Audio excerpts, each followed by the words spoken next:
Hola a todo el mundo, bienvenido, bienvenida a Dani Cultura.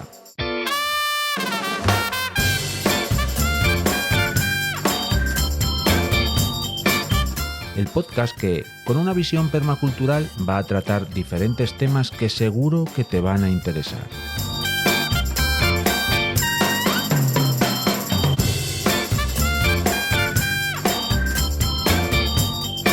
El proyecto nace en un canal de YouTube del mismo nombre. Te invito a que te suscribas.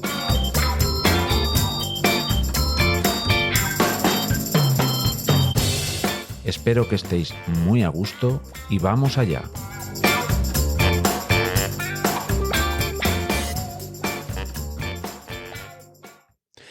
Hola a todo el mundo.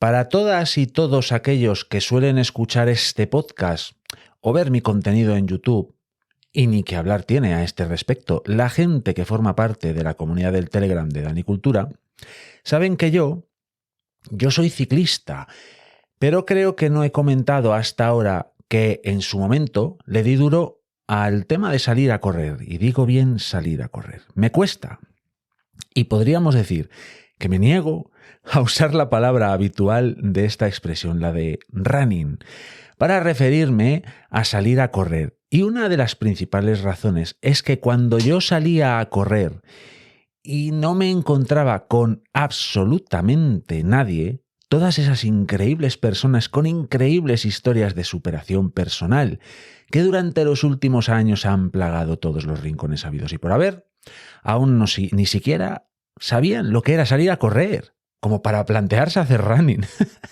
Pero la verdad es que estoy encantado en realidad de que las diferentes formas de deporte se hayan extendido de manera exponencial en los últimos años porque, sin lugar a dudas, practicar deporte, tener actividad física, es algo fundamental y crucial para cuidar de las personas. En resumidas cuentas, lo que quiero decir es que desde siempre el deporte me ha acompañado de una u otra manera y en los primeros años del siglo XXI salir a correr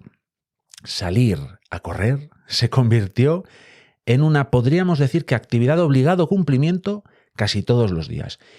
Hice bastante pista, machaqué bastante el tartán, la superficie habitual de las pistas de atletismo, y salía a correr también por las calles de León. Ya sabéis, el lugar desde el que se produce este proyecto de divulgación de Dani Cultura. Pero siempre tuve una enorme tendencia a correr por el campo, por el monte, o por carreteras que transitaran por terrenos boscosos, forestales, cosas así. Vivo en la ciudad y estoy seguro que mi futuro, no muy lejano, es rural. Pero mi corazón y mi alma son montaraces, están en la montaña, así que aquella costumbre de salir a correr estaba impregnada de campo y monte, por supuesto. Años después retomé mi vieja actividad ciclista y me di cuenta de que la bicicleta era muchísimo menos lesiva para las articulaciones y que además me conectaba de manera más cercana con el medio natural. Pero eso es harina de otro costal que no viene al caso. La cuestión aquí es que salí mucho a correr y que lo hacía de manera habitual por el campo. La de vueltas que nos das para hablar de uno u otro tema, Dani. Efectivamente, me encanta convidaros a estos recorridos sonoros por aquí y por allá. Y juntas y juntos ver hasta dónde llegamos, porque no creáis que tengo claro cuál será el resultado final de todo esto, ¿eh? Cada vez me gusta más adentrarme en un tema inicial que sí que tengo claro, pero no sé a dónde nos va a llevar. Y ese recorrido me gusta hacerlo contigo. Y la idea es que a ti también te guste. A mí desde luego me encanta. Así que vamos allá, porque lo que tengo en la cabeza, la temática inicial para la que, he preparado este guión, sobre la que quiero tratar, os va a sorprender, y más teniendo en cuenta este arranque del episodio. Lo dicho, que yo salía a correr un montón. Había una época del año que a mí me ilusionaba mucho y era el verano. Varias eran las razones. Una de ellas, las temperaturas altas. A mí el calor me va bien Y me gusta. Hacer deporte cuando los termómetros pasan de 30 grados, si bien quizás no sea lo mejor, a mí me encanta. Siempre con una buena hidratación, sin la cual no se me ocurriría hacer nada, por supuesto. De hecho, desde aquí os recomiendo que si hay mucha temperatura y no hay hidratación cerca, fuentes y eso, no hagáis nada, quedaos en casa. Puede ser peligroso. Otra razón muy importante para que esta época fuese para mí especial, por aquel entonces, era que a mí me ilusionaba el verano porque yo pasaba mucho tiempo en mi pueblo, en Boñar, en la montaña central leonesa. Un terreno en el que las montañas están cubiertas de bosques que te invitan a perderte por ellos. Los ríos aún tienen un tamaño que te permite imaginar, cuando no visitar, los manantiales en los que nacen. Los pueblos y sus gentes tienen ese espíritu tradicional y amable que te conecta con lo más profundo de tus raíces si eres o provienes de esas magníficas tierras, claro. Y además, como yo llevaba tiempo saliendo a correr por el mismo escenario, un cambio de aires, de rutas, de dinámicas, pues ciertamente era muy motivador. Aún guardo en mi memoria una ruta que solía hacer muy temprano, cuando aún el calor no era ni siquiera algo en lo que pensar, porque por las mañanas en mi pueblo, en verano, hace fresco, y tened en cuenta que en León al frío le llamamos fresco. Bueno, cosas nuestras, cosas de por aquí, de estas gentes. Era una tirada de correr bastante larga. Pasaba de sobra los 10 kilómetros entre ir y volver, pero a mí se me hacía muy amena. Iba desde mi pueblo, desde Boñar, hasta un pequeño pueblo que se llama Oville. No me complicaba mucho e iba corriendo o por la carretera, o por algún camino de concentración sin mucha dificultad. Bueno, pero el tramo que a mí más me gustaba era la parte de la ruta que iba desde Remellán, un pueblo, otro pueblo que hay por la zona, hasta Oville. Punto medio de la ruta, porque luego volvía exactamente por donde había ido y también era el punto más elevado de la etapa. Esta pequeña carretera que unía Remellán y Oville transcurre por un bosque siguiendo el curso de un arroyo, el arroyo de Oville, que es su nombre, como podéis imaginar. Poco antes de llegar a este pequeño pueblo, la parada es obligatoria en el manantial de la Gorgorita. El agua que sale de esta fuente no sale fresca, sale fría. Y recordad que en León al frío le llamamos fresco, con lo que imaginad cuál es la temperatura de este agua si digo que sale fría. Echar unos buenos tragos de este manantial supone algo increíble, repone las fuerzas de cualquiera, se te pasan los dientes. Y es que este manantial no solo quita la sed, sino que hace décadas también quitó el hambre, ya que sirvió en su momento como propulsión de las muelas de un viejo molino del que saldría harina para hacer pan. Oville y su historia da para hablar largo y tendido, pero si me enredo en ello, olvidaos porque entonces se me va la cabeza y ya no hablamos de lo que veníamos a hablar aquí.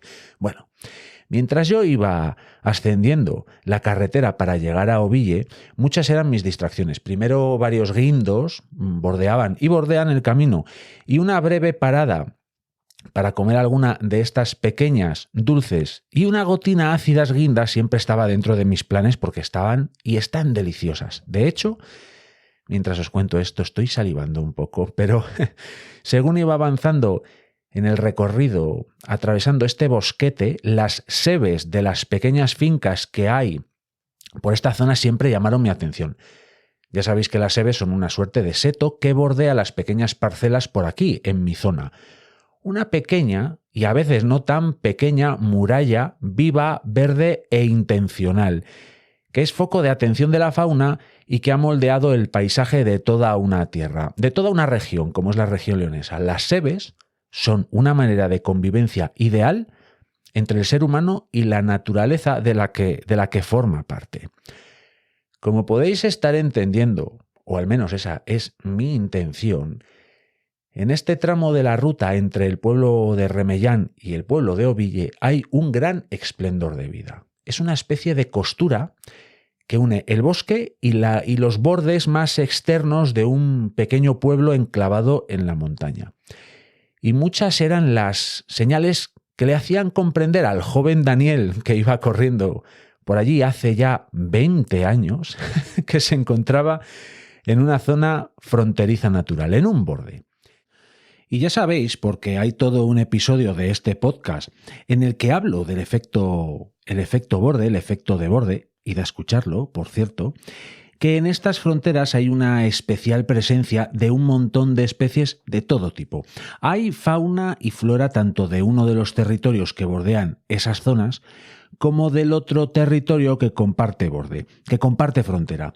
Pero es que además los propios bordes crean sus propias especies, sus propios elementos especialistas en estos bordes.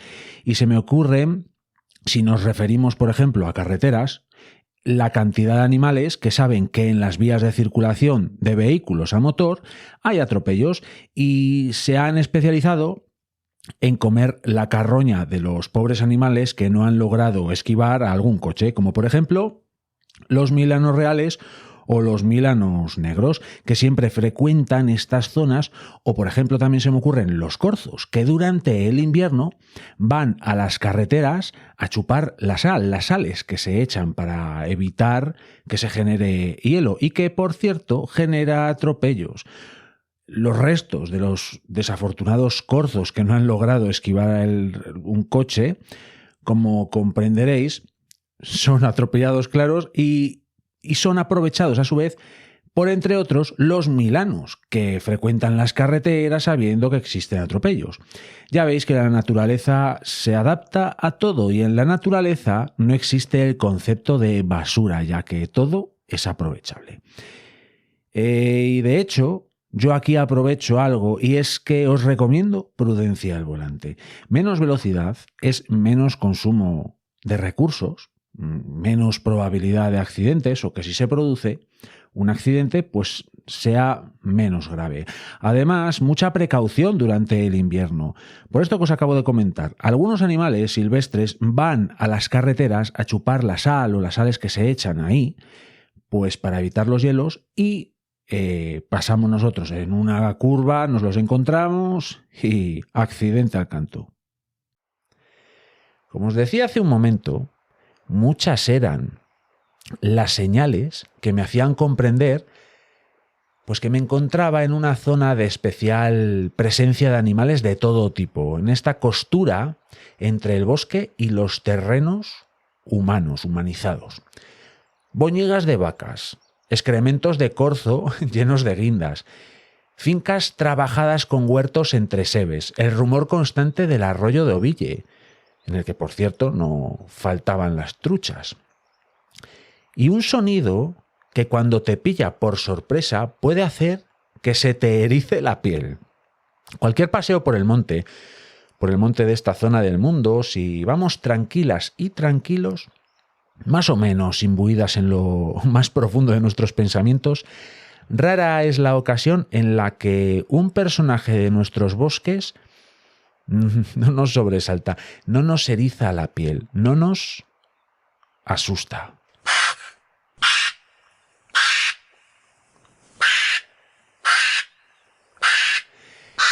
Quien tenga controlada la voz de este ser, de este integrante de la espesura del bosque y de zonas con arbolado, no va a necesitar que se lo presente, pero para quienes no sepan de qué animal es esta voz, este grito que puede hacer que des un buen bote en medio de un tranquilo paseo por el monte, os lo garantizo.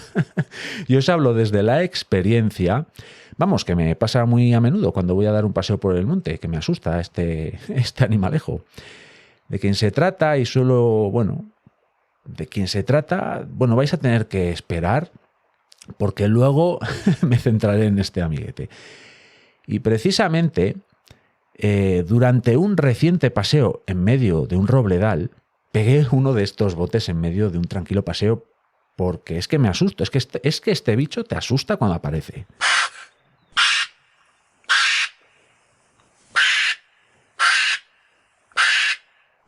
Suele aparecer de repente, te asusta de verdad. Precisamente el bote que me hizo dar, por hablar en lenguaje de la Guerra de las Galaxias, esta perturbación en la fuerza, me dio la idea de hablar de un grupo de animales que a mí es que me encanta. Los córvidos. Ha bastado la corta secuencia de los córvidos españoles, al menos una buena parte de sus representantes, comparándoles después con los que tenemos dibujados en nuestro cuaderno de campo, para comprobar que no todas estas aves son negras, no todas estas aves son funerarias y de mal agüero, como siempre se ha dicho. Para centrar el foco de lo que vamos a hablar ahora, habrá que dar una definición de lo que son los córvidos, ¿no? Bueno, pues vamos a ello. Este grupo de animales pueden ser aves desde medianas, como la pega, que es como se dice en leonés urraca, con una envergadura que puede llegar a 30 centímetros, y también puede haber córvidos grandes, como es el caso del cuervo, que puede llegar a tener una envergadura de 135 centímetros. Cuidadín con esto, que el pajarín es grande. Para que lo pongáis en perspectiva, el busardo ratonero, búteo, una ave rapaz muy común y que seguro que habéis visto muchas veces, alcanza una envergadura de 128 centímetros, es decir, este ave rapaz es más pequeña que un cuervo adulto. Los córvidos tienen un pico muy fuerte, con el que se alimentan de un montón de cosas, desde alguna presa, porque no son únicamente carroñeros, pero no le hacen ascos a este suculento manjar, hasta frutos, lombrices. Bueno, es que se buscan muy bien la vida estos animales. El cascanueces común, que no se da en la península ibérica de manera habitual. De hecho, el último avistamiento del que se tiene conocimientos data de 1985 en Cataluña. Bueno, este ave, este córvido, sí que depende más de una alimentación más específica, como piñones, nueces, avellanas y otros frutos de este estilo. Pero la mayoría de córvidos son más oportunistas, muy oportunistas, e incluso no es raro verlos en zonas humanizadas revolviendo en nuestros desperdicios. En la mayoría de las especies de córvidos que hay en la península ibérica suele predominar el color negro, pero no es el único color. De hecho, hay un córvido muy colorido y muy particular, sobre el que más tarde hablaremos, que tiene más colores. Su manera de volar puede ir desde uno con aleteos poderosos combinado con planeos, como el del cuervo, a otro más trabajoso, lleno de aleteos, como puede ser el de la urraca, el de la pega. Otra característica de este grupo de aves es que tienden a ser sociales, al menos para alimentarse. Incluso las grajas suelen anidar en colonias. Las grajas son un córvido con el que muchas y muchos no estaréis familiarizados. Y esto se debe a que en la península ibérica solo hay 2 núcleos de población de este pájaro. Uno en Figueres, Girona.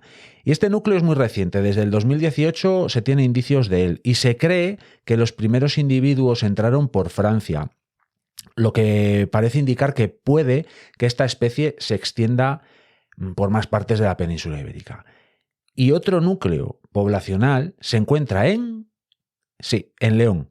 Tengo la suerte pues de ver muchas grajas, efectivamente. De hecho, esto hace que se haga un pelín más complicado identificar a los cuervos, como más adelante os comentaré, es que son muy parecidos. De hecho, este núcleo poblacional, el que hay aquí en León, es curioso, porque las grajas de León se cree que formaban parte de un núcleo más grande que ocupaba gran parte del área mediterránea europea, pero que en un retroceso poblacional en el pasado se quedó aislado por aquí, a modo de isla de grajas. Se quedaron en buena tierra, eso es verdad. Y otra de las características que más me llama la atención a mí de los córvidos es que son pájaros muy, pero que muy listos. Buenos días. ¿Café? Sí, buena idea. Sally Dips Sally 4610192. ¿Cómo sabe mi número de teléfono? ¿Cómo lo sabes? Dijiste que leyera la guía de teléfonos Dips Sally 4610192. A veces recuerda cosas, tonterías. Muy listos, chicos. Ahora vuelvo. ¿Cómo lo has hecho? Y es que vemos a las aves y, al no ser mamíferos y no compartir con ellas muchos rasgos, podemos caer en el error de pensar que son seres muy, pues muy mecánicos, con comportamientos más bien tirando a simples y muy pautados, pero nada más lejos de la realidad. De hecho, y centrándonos en los córvidos, más concretamente en los cuervos, estos impresionantes pájaros son capaces de reconocer rostros humanos. Y esto, además de haberlo leído en diferentes informes o artículos al respecto, yo lo he vivido en carne propia. ¿Vais a escuchar una anécdota personal? Efectivamente, allá vamos.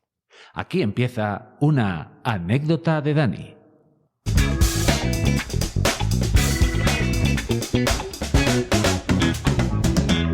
Hace algunos años, creo recordar que coincidiendo con aquella época en la que salía tanto a correr, tuve que ir durante varios días seguidos a la piscina por un terreno que al principio del verano ya estaba medio agostado. Pastizal muy reseco en medio de ninguna parte, entre la universidad, las vías del FEBE, del tren, en fin. Unos terrenos que ahora albergan algunas edificaciones como una facultad de la Universidad de León. Pero ya cuento con la suficiente edad como para decir de ciertos lugares que... Mirad, niños y niñas. Todo esto antes era campo. Pues eso, esos terrenos, durante la época que estoy recordando ahora mismo, antes eran praos. El tema es que para evitar que una chispa accidental provocara un incendio o que sencillamente alguien con malas intenciones y mala idea lo hiciera, pues los bomberos adelantaban este asunto y cada año incendiaban este pastizal de manera controlada. ¿Hay otros métodos como llevar un rebaño de ovejas allí? Sí, pero esto es lo que se hacía. Los bomberos siempre mantenían muy a raya este incendio controlado y en un día lo dejaban resuelto. Pero esos terrenos eran mi camino hacia la piscina y por muy calcinada que estuviera la zona, yo iba a pasar por ahí. No iba a impedirme atravesarla nada. Yo soy un poco cabezón, esto es así. Yo solía ir temprano. Antes de las 9 de la mañana ya estaba surcando ese terreno carbonizado, pero no estaba solo. En ese terreno había unos oportunistas cuervos rebuscando a ver qué podían llevarse al pico. Pues habría de todo, claro, desde roedores quemados o sin refugio, pasando por crujientes insectos hasta carnosas lombrices. El primer día, tras el incendio controlado, mis compañeros de prao me miraron y se espantaron. A mí siempre me han gustado las aves, así que no iba a hacerles nada de nada, por supuesto. De hecho, me encantó mantener una relación con esos cuervos durante al menos, y si la cabeza no me falla, yo creo que unos 15 días. Y es que el segundo día se apartaron un poco, pero no se espantaron mucho, se apartaron unos metros. El resto de días ya me reconocían y graznaban en cuanto me veían aparecer, como diciéndose entre sí, ya viene el chaval ese que dentro de unos años va a hacer un podcast de nosotros. Y es que los cuervos reconocen las caras. Al menos la mía os aseguro que la reconocían. Pero no solo la cara de un jovenzuelo que iba a la piscina. Son capaces de reconocer individuos particulares de cualquier especie. Más en concreto, individuos que les han agredido. Y esta información se la transmiten a sus congéneres. Y si el agresor que les haya causado algún mal vuelve a la zona, todo el clan cuervo se vengará. No me digáis que no es alucinante. Y es que hay varios estudios que hablan sobre la inteligencia de los cuervos. He encontrado referencias a uno que sostiene que la comprensión de estos córvidos acerca de la interpretación de la relación causa-efecto es similar a la de los niños y las niñas de 5 años.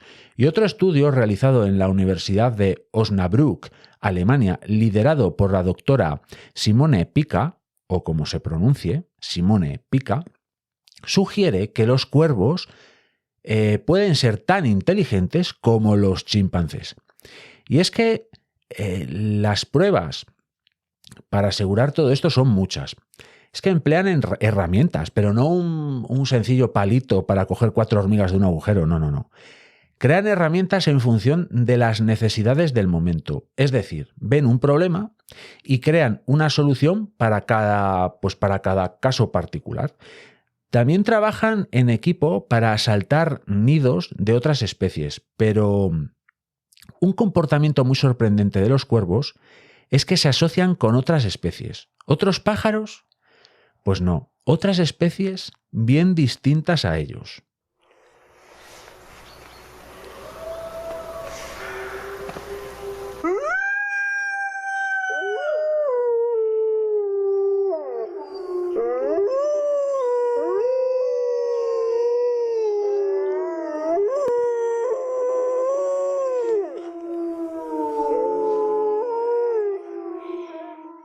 Si no he conseguido sorprenderos con todas las córvidas habilidades anteriores, a ver qué os parece esta. Se asocian con lobos. ¿Cómo y para qué? Pues resulta que los cuervos señalan a los lobos donde hay una potencial presa y se la indican a graznidos, que la verdad es que es igual de sorprendente la habilidad de los lobos para interpretar lo que les dicen los cuervos, pero bueno. La cuestión es que, como digo, los cuervos señalan a los lobos donde hay presas y cuando los lobos cazan al objetivo, a la larga, en algún momento los cuervos se llevarán su parte del botín. Pero igual os pensáis que las sorpresas de los córvidos solo nos las presentan los cuervos. No. Esperad que ahora voy a contaros cosinas de las urracas, las pegas aquí en León. Si pocas presentaciones merecía el cuervo, pájaro muy fácilmente identificable, aunque cuidado porque se confunde con las grajas de las que os hablaba hace un rato, la clave está en el color del pico. El cuervo lo tiene negro, la graja gris. Bueno, a lo que iba. Si pocas presentaciones merecía el cuervo, las urracas no necesitan presentación tampoco, porque creo que todas y todos conocemos a las urracas, pero por si acaso os hago una breve descripción. De tamaño un poco mayor que el de un mirlo, sus colores blanco y negro no dejan indiferente a nadie, además de que son muy habituales en zonas urbanas, siempre buscando una oportunidad para echarse algo al pico. Si hay un ave que se adapta a las circunstancias, las que sean, esa es la urraca. Por eso nos merodean tanto, porque los ambientes humanizados pues tienen muchas oportunidades para estos animales. Pueden encontrar alimento, refugio, bueno, muchas cosas. Las urracas son de establecerse en un lugar y moverse poco. Incluso cuando se independizan del nido, se suelen desplazar muy poco, no a muchos kilómetros de distancia. Como mucho he encontrado que a 50 kilómetros, pero como mucho. La pregunta de ¿qué comen? Creo que se responde mejor si aclaramos lo que no comen, porque es que no le hacen ascos a nada. Yo creo que de lo que no se alimentan es de aquello que no les entra en el pico o de algún animal que en realidad quiera comerse a la propia urraca. En la página web de la Sociedad Española de Ornitología, la SEO BirdLife, se pueden encontrar muchas referencias y mucha información sobre su dieta. Pero en lo personal, les he visto comer desde, atención, las cacas de mis perras, pasando por tomates en algún huerto, hasta cachorros de gato. Eso lo he visto yo. Ven oportunidades en todas partes. Antes os dije que las urracas son blancas y negras, aunque no es del todo cierto. Ese color negro que se ve a lo lejos, más que negro, es un plumaje con muchos matices. Tiene toques azulados, verdosos e incluso morados. A mí me parece un animal precioso. Además, estos colores les sirven a las urracas como método de comunicación, ya que en función de la cantidad de color blanco o color oscuro que muestren, estarán indicando su estado de ánimo en ese momento. Suelen pasar el rato solas o en pareja, aunque a veces se juntan con más urracas, pero sobre todo lo que son es muy listas. Ahora os hablaré de datos que he ido encontrando mientras preparaba el guión de este episodio del podcast, pero lo que yo les he visto hacer en vivo y en directo a veces me deja pasmado. La manera que tienen de engañar a otros animales a priori más inteligentes es increíble, y estoy pensando en perros, porque son capaces de trabajar en equipo, y esto es algo que yo he visto. Aquí empieza una anécdota de Dani.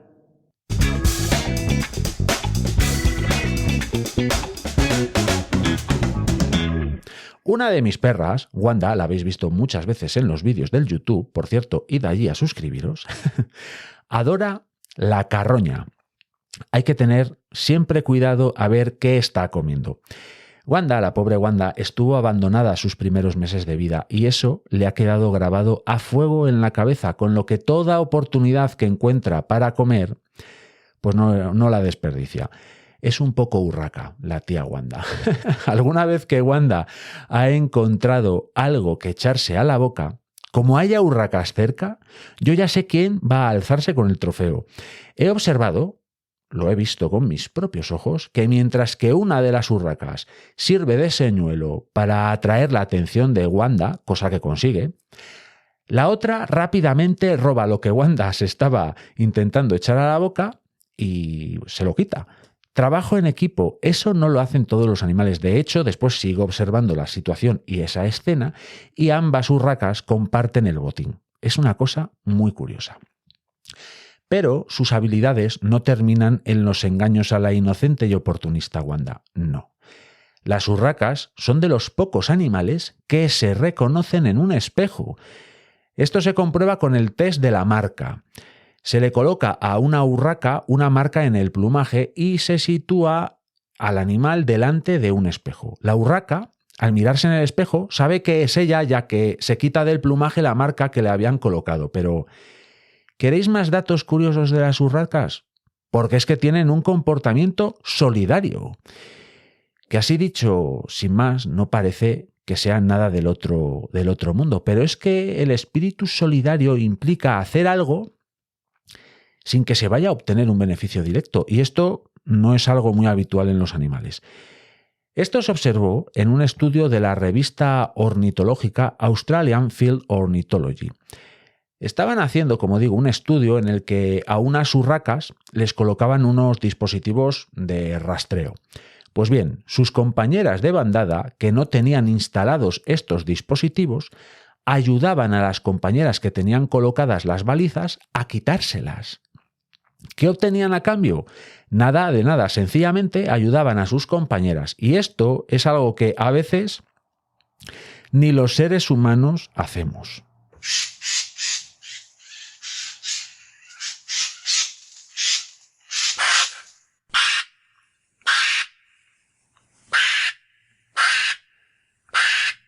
No os penséis que me he olvidado de hablar del animal al que pertenece este sonido. Para quienes estén hechos y hechas a dar paseos por el monte, su voz les resultará de sobra conocida. Y más de una vez habréis pegado algún salto por el susto que te mete este amiguete. Es que ya os digo que es que aparece de la nada de repente y ¡pum! Y es que ese graznido, por llamarlo así, pertenece a un córvido, pertenece al arrendajo.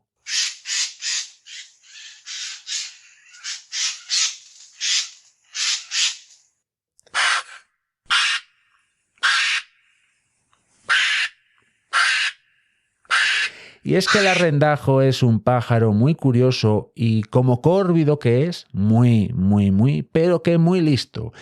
Para empezar, si pensamos en córvidos, lo primero que se nos viene a la cabeza es un pájaro de color negro. Pues bien, los arrendajos algo de negro tienen, pero muy residual. Allá voy con la lista de colores que tiene en su plumaje el amigo arrendajo. Negro, porque algo de negro tiene, sí, de acuerdo, pero azul, azul eléctrico, rosa oscuro, gris, blanco, marrón. Es que este pájaro es un carnaval. Ahora metéis todo esto en un ave y os queda algo muy, pero que muy colorido, por supuesto, y bonito, porque es que el arrendajo es un pájaro muy bonito. Pero ¿por qué el arrendajo es tan diferente en cuanto al color de la mayoría de córvidos? Se debe a que es eminentemente un ave forestal, un ave de bosque, de zonas arboladas, de la espesura. No es habitual verle en zonas humanizadas muy concurridas. En algún pequeño pueblo no te digo yo que no, pero es que es más de bosque. Así que para mimetizarse con la espesura cuenta con una muy buena paleta de colores, pero ese aspecto hay que cuidarlo, hay que mantener el plumaje en perfecto estado de revista y para ello el amigo arrendajo no va exactamente a la peluquería, o mejor dicho, a la plumaquería, pero más o menos hace algo parecido. Necesita un tratamiento que, por supuesto, se encuentra en el bosque. ¿Y qué tratamiento es este? Joder, tío, ¿qué es esto? ¿La permanente o qué? Es mi pelo natural. Lo he dejado crecer desde que nací. Coño, ¿qué producto químico utilizas? No utilizo productos químicos, solo jugos y bayas. Joder, pues parece una permanente. ¿Cómo quieres que te lo corte? Que quede pulcro y bonito.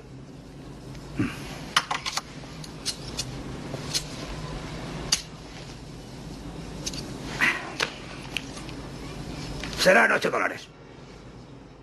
Si alguna de vosotras o alguno de vosotros estabais pensando en que ¿por qué no seguir los consejos de belleza del arrendajo? Desde ahora os desaconsejo el método de nuestro protagonista. El tratamiento que sigue tiene nombre en inglés y todo, ojo al dato, ¿eh? Se llama Anting. Las personas más políglotas de la audiencia seguramente ya habrán descifrado algo de esta palabra anglosajona a pesar de mi inglés de andar por casa. Anting viene de ant, que significa hormiga, así que el personal de la plumaquería son las hormigas. Resulta que el arrendajo va a los hormigueros cuando decide poner a punto su plumaje y una vez allí molesta a las hormigas todo lo que puede.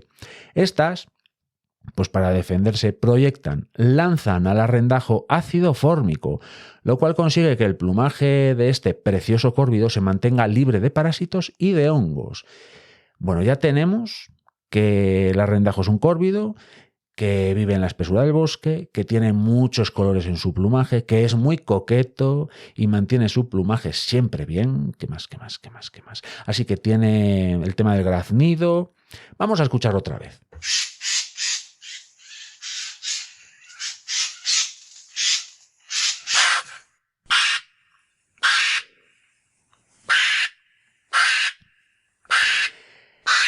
Pero no os penséis o no os quedéis mejor con que el arrendajo os asusta en medio del bosque, que os va a dar esas voces y tal. Resulta que hace más cosas con su canto, cosas curiosas y a las que no les he encontrado explicación en mis indagaciones por internet. De hecho, para los que hayáis llegado hasta este punto del episodio del podcast, si conocéis las motivaciones del arrendajo para hacer lo que estoy a punto de contaros, por favor, amiga, por favor, amigo, dejadlo en comentarios allá donde podéis. Así, bueno, pues nos enriquecemos todas y todos.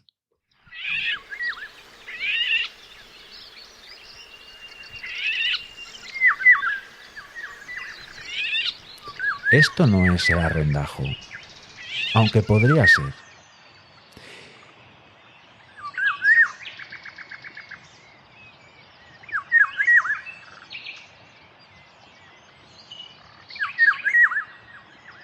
¿Algún experto en ornitología? ¿Alguien?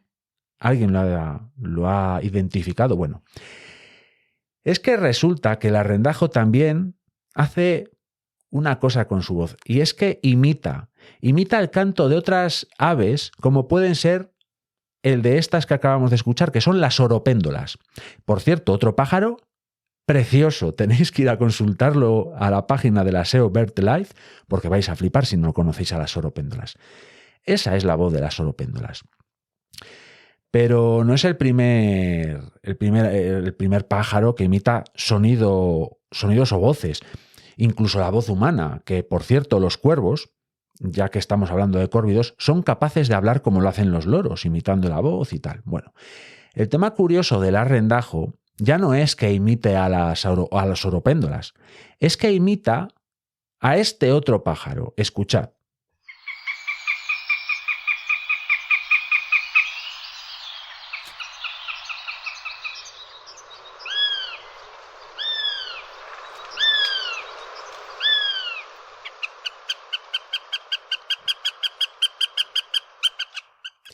Yo, si fuese un pájaro del tamaño del arrendajo, o incluso un mamífero del tamaño de una liebre, y si nunca habéis visto una liebre os aseguro que es más grande que un conejo, yo no llamaría mucho la atención del ave dueña de este canto que acabamos de escuchar, porque pertenece al azor, una de las rapaces más dotadas para la caza que surcan los cielos de la península ibérica y de allá en donde habite. Es muy agresiva y, como digo, con unas cualidades excepcionales para la depredación. De hecho, estas características han hecho que el azor sea muy usado como ave cetrera, para cetrería. Y además, también fue perseguida precisamente porque se creía que al ser tan buena cazadora, depredaba demasiadas aves cinegéticas. En fin, no les vayamos a tocar las aficiones a los cazadores, ¿eh? Es mucho mejor desequilibrar ecosistemas. ¿Dónde va a ir a parar? Bueno, por supuesto. Los córvidos, por cierto, también son perseguidos porque se cree que también comen demasiados huevos de perdices y otras aves cinegéticas. Lo mismo de antes, es mucho mejor desequilibrar ecosistemas y cargarnos el planeta. Eso es fantástico. En fin, sigamos porque me caliento. La cuestión es que el arrendajo imita la voz del azor y aquí es donde no he encontrado ninguna información sobre el porqué de esto. Como digo, lo más sensato si eres un pájaro del tamaño del arrendajo es no llamar mucho la atención del azor. Pero qué sé yo, lo dicho, si alguien sabe el porqué, por favor, en comentarios en iVoox, por ejemplo, o en YouTube, que es sobre todo donde estoy pendiente de los comentarios. Más cositas de este colorido córvido que os van a sorprender. Tiende a ser solitario o se le puede ver en parejas también. Además, en determinadas épocas del año se junta con rabilargos, otros córvidos, para comer. Y la disponibilidad de alimento tiene una relevancia muy grande en el territorio de campeo del arrendajo. Si hay buena disponibilidad de comida, su territorio es menor. Y si hay poca comida, tiene que explorar más terreno. Sus territorios de campeo oscilan entre las 5 hectáreas y las 359 hectáreas. Esto es mucho espacio y, como digo, tiene una gran relevancia porque el interés para la conservación y proliferación de los bosques del arrendajo en los que este córvido campea es fundamental. ¿Y por qué es esto? Porque resulta que nuestro protagonista alado, nuestro córvido de colores, hace despensa. Durante el otoño almacena alimentos dentro de su territorio, de su enorme territorio, y esto le supone mucho esfuerzo. Un momento, yo te conozco. Tú eres Karim Abdul-Jabbar. Lo siento, hijo, seguramente me confundes con otro. Me llamo Ben Murdoch y soy el copiloto. Tú eres Karim. Te he visto jugar. Mi padre me lleva siempre al estadio. Deberías volver a tu asiento, Joy. Yo creo que eres muy bueno, pero mi padre dice que no bajas a defender, que no corres y que casi nunca te esfuerzas, que no sudas la camiseta, que solo juegas bien en partidos internacionales. Esos son tonterías. Oye, niño, estoy harto de oír eso desde que estaba en la universidad. Yo me dejo la piel en cada partido. Dile a tu padre que a ver si Walton y Lanier corren arriba y abajo los 40 minutos. Puede enterrar desde gusanos e insectos en general hasta semillas. Y esto supone dos cosas, además de que se esfuerza, como se esforzaba Karim. La primera es que el arrendajo cuenta con una memoria prodigiosa, ya la querría yo para mí. Sabe dónde ha enterrado los alimentos y lo recuerda por tipo de alimento. Nuestro pájaro es consciente de que los gusanos, insectos y comida de este tipo es más perecedera que las semillas y se alimenta, en primer lugar, de la comida más, por decirlo de algún modo, más delicada. La segunda cosa que supone que el arrendajo haga despensa es que, como todo hijo de vecino, tiene fallos de memoria. ¿Qué me vais a contar a mí? Y esto implica que muchas de las semillas que entierra en su vasto territorio de campeo son olvidadas por estos pájaros y por estos olvidos es conocido el arrendajo como el jardinero del bosque. La importancia de los arrendajos a la hora de diseminar semillas y mantener los bosques y ecosistemas sanos es brutal. Pero ¿sabéis de qué no hemos hablado en todo este episodio del podcast? De permacultura, porque es que este proyecto divulgativo, en este proyecto sobre todo, la base de todo el proyecto son las éticas de la permacultura, las éticas permaculturales, esto es, cuidado del planeta, cuidado de las personas y un reparto justo. ¿Qué pueden tener que ver los córvidos con la permacultura? Así directamente podría decirse que no mucho, pero si profundizamos un poco, ya os digo yo que sí que tienen que ver. Pero no solo los córvidos, todos y cada una de las especies animales de los ecosistemas, todas y cada una de las plantas que hay en los prados, bosques, riberas, lagos y mares a nuestro alrededor, hasta los hongos y bacterias e infinidad de otros seres vivos y todas las partes inertes de este planeta llamado planeta Tierra, tienen una importancia capital en los ecosistemas. Variar y desequilibrar estos frágiles juegos de equilibrios que durante millones de años han ido manteniendo ese juego de balanzas más o menos estable, con sus naturales variaciones, es precisamente un juego al que no deberíamos jugar. Y para evitar cometer errores indeseables en los ecosistemas, hay que conocer lo que ocurre en ellos.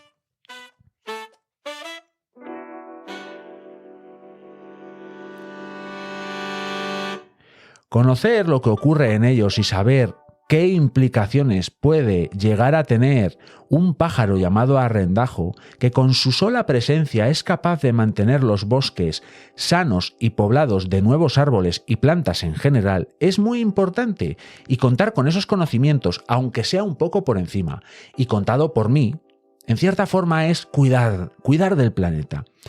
Y si cuidamos del planeta, no os quepa ninguna duda de que estamos cuidando de las personas, porque el planeta azul, la Tierra, es nuestro hogar y durante decenas de décadas estamos empeñados y empeñadas en maltratar nuestro hogar.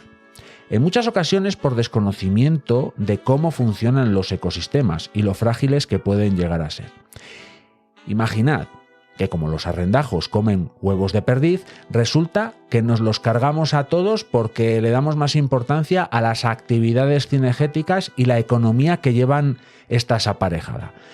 Pues seguidamente será el bosque el que se vaya al garete. Y creo que compartir estos conocimientos es algo importante, una suerte de reparto justo, cerrando así el círculo de las éticas de la permacultura. Ya veis que si llevamos la mirada permacultural todo el tiempo activada, las consecuencias para el planeta, para las personas y para el futuro tienden a ser positivas, así que desde aquí, desde este pequeño espacio de divulgación llamado Danicultura, os invito a que siempre llevéis la mirada permacultural activada.